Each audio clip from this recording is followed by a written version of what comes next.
Hello guys, welcome back to GTC Chronicle channel. Now we are doing questions from 2020. ये आपका 2 marks का question आया था. इसमें आपको ये सर्किट गिवन था और इसमें R की वैल्यू आपको 2 किलो ओम दे रखी थी, C की वैल्यू 1 माइक्रोफैरड दे रखी थी. आपसे 3 dB lower cut off frequency पूछ रहा था, 3 dB फ्रीक्वेंसी पूछ रहा था. हमने ये पहले भी डिस्कस किया था कि हम अगर डायरेक्ट फॉर्मूला हमें याद नहीं आ रहा है तो हम इसका ट्रांसफ़र फंक्शन निकाल के उसका पोल जो होएगा ना वो हमारी फ्रीक्वेंसी होएगी. तो हम वही प्रोसीड करते हैं. इसको मैं मान लेती हूँ Z1 है ये मेरा, और Z1 की वैल्यू क्या हो गई, R पैरेलल 1/SC. सो ये क्या बना, R over 1 plus SCR, right. और इसको मैंने मान लिया ये है मेरा Z2.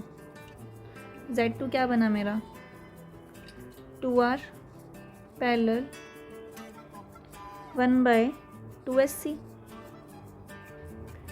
इसकी वैल्यू आ गई है 2R + 1 + 4SCR, right. Ideal op amp given है.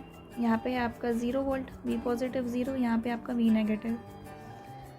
अब हम V नेगेटिव वाले नोड पे आपका KVL लगाते हैं या नोडल एनालिसिस लगा लो. So V negative minus V in divided by R plus V negative divided by Z2, ये ओवरऑल Z हो गया ना, plus V negative minus V not divided by Z1 equals to 0. हमने ये ब्रांचेस भी cover कर लिए हैं, ये ब्रांच भी कवर कर लिए हैं और ये भी कवर हो गया, हमारा तीनों हो गया. V नेगेटिव की आपको क्या वैल्यू दे रखी है, 0. सो अब देखो V in divided by R किसके इक्वल आ गया आपका, V not divided by Z1 के. सो हमारा V नॉट बाय V इन कितना आ गया आपका, माइनस Z1 बाय में R. Z1 की क्या वैल्यू है, R over 1 plus SCR dot R.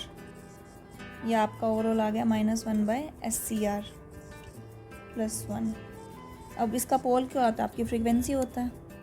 तो ये फ्रीक्वेंसी आप इसको आप इक्वेट करो 1 प्लस SCR को 0 से.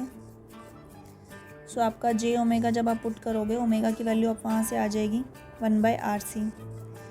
F पूछा था आपसे, तो ये दिस इज़ 1/2πRC. इसमें जब हम वैल्यू पुट करेंगे, R की वैल्यू आपको दे रखी है 2 किलो ओम, 2 × 10⁻3.